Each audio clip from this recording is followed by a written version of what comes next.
عورتوں کو حکم دیا گیا تھا عورتوں کو کہ وہ اپنی زینت کو چھپائیں گی، اپنی خاوند کے علاوہ اپنی زینت کو کہیں ظاہر نہیں کریں گی۔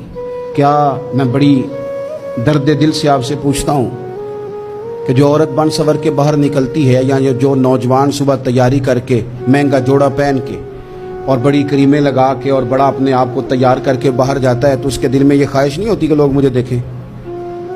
کس لیے نکلا ہے وہ؟ اگر وہ تیار ہو کے تیاری کر کے مرد یا عورت کوئی بھی باہر گیا تو کس مقصد کے لیے؟ اس کے سینے کے اندر یہ خواہش نہیں پیدا کہ لوگ مجھے دیکھیں گے، اور دیکھنے کے لیے اس نے یہ سارا کچھ کیا ہے۔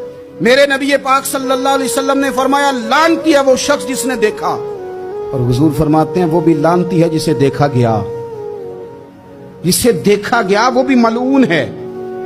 کس کی بات ہو رہی ہے؟ تو شارحین فرماتے ہیں جو تیاری اس لیے کر کے گیا تھا کہ مجھے دیکھا جائے، جس نے اپنے اوپر طاری کی تھی چیزیں کہ مجھے دیکھا جائے اور میں بد نظری کا۔ حضور علیہ السلام نے تو ہمیں فرمایا تھا کہ تہمت والی جگہ سے بھی بچ کے رہنا، جہاں تہمت لگ سکتی اس جگہ سے بچو۔ تو چاہیے تو یہ تھا نا کہ بچتی عورتیں بھی، بچتے وہ نوجوان بھی، لیکن اگر تیاری اس لیے کی جائے، میلوں ٹھیلوں بازاروں کا رخ ہی اس لیے کیا جائے کہ ہمیں دیکھا جائے، تو پھر مجھے بتلائیے جب آپ نے تیاری اس لیے کی تھی، جب یہ ساری تباہی آپ نے خود خریدی تھی، تو پھر آپ کس طرح کر کے کسی کو مجرم قرار دیں گے؟ تو کبھی بھی کوئی ایسا ماحول نہ بنائے۔ حکم تو یہ تھا کہ اپنے خاوند کے لیے عورت تیاری کرے، غیر کے لیے تیاری نہ کرے۔ اب عورت گھر میں میلے کچیلے کپڑوں میں رہتی ہے اور جانا ہو تو وہ کہتی ہے مجھے نیا جوڑا چاہیے۔